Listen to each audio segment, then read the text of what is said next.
Your mission is bold. Many would call it unachievable. You don't see it that way. What is your mission, Ertharin? My mission is to end hunger in the world. Simple as that. It's to make sure that every mother has the ability to feed her child the nutritious foods that's required so that child can lead a full and prosperous life.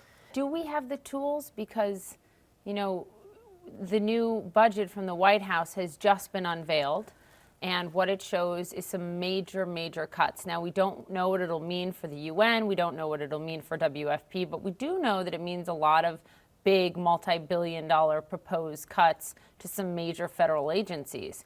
What's your reaction to that? My reaction is that the budget unfortunately doesn't reflect the values of the American people. The American people don't want to see anyone suffer needlessly. And the U.S. is one of the most generous countries in the world.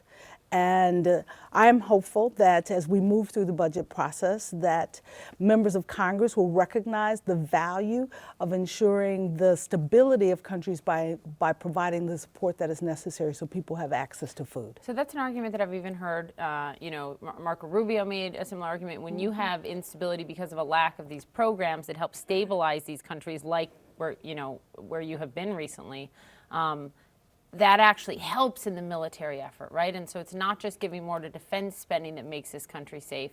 It's also, they would argue, programs that stabilize these countries, which have nothing to do with military defense. You're absolutely right. It does have to do with military defense, though, because food insecurity is always a part of one of the drivers to instability in countries. To hopelessness breeds instability.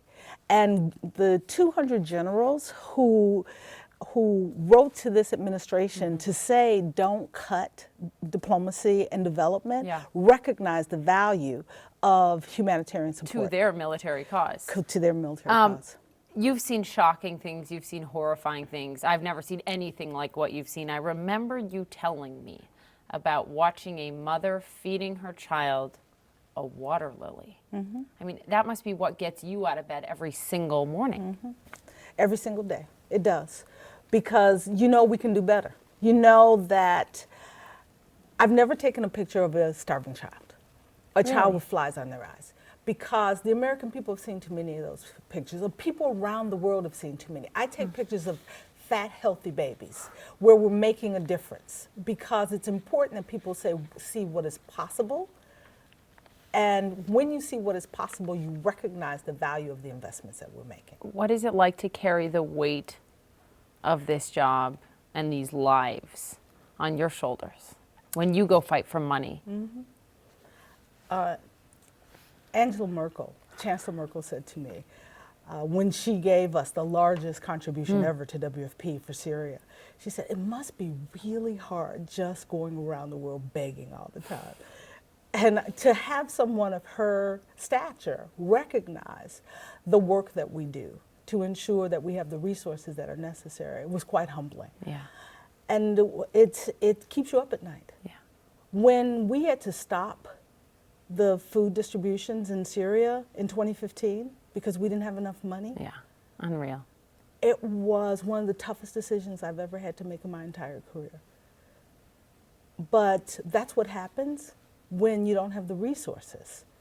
And so we work hard to build the reputation for getting it done, so ensuring that governments know that their taxpayer dollars are being well spent when they invest in WFP, and that we're making a difference in people's lives. You spent a great deal of time in these refugee camps all around the world, especially in the big Syrian refugee camps in Jordan.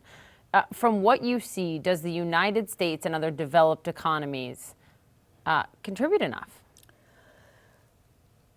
The world has never been more generous. Last year was the world's also never been as rich. And we've never had as many disasters at one time and challenges at one time since World War II. And so we need to balance between our own domestic issues, because we do need to take care of our domestic issues. Of course. But also recognize that we live on a very small planet. Sounds like a diplomatic way of saying no, we don't give enough. I mean, and I don't just mean the United States, I mean rich folks around the world, rich countries.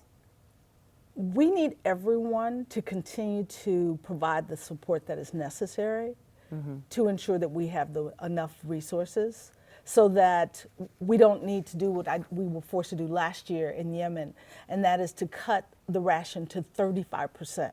President Trump was not your choice, right? I mean, you're a Democrat. But this is the president of all America, right? I agree. So if he picked up the phone, Ertharin, and he called you or his team and said, come talk to us, come help us, A, would you take the meeting? And B, what would your advice be? You're absolutely right. I voted for a different candidate, but I live in America, and we have one president at a time. And anytime I can serve, I want to serve, because that's what, when you have the talent and the ability, I want the opportunity to make a difference. And so I'd take that meeting gladly. And I would say exactly to them what I'm saying to you, is that we don't want to become Spartacus, a modern day Spartacus. We want to invest in opportunity for all. And that includes investing in that child in Kentucky or on the west side of the city of Chicago.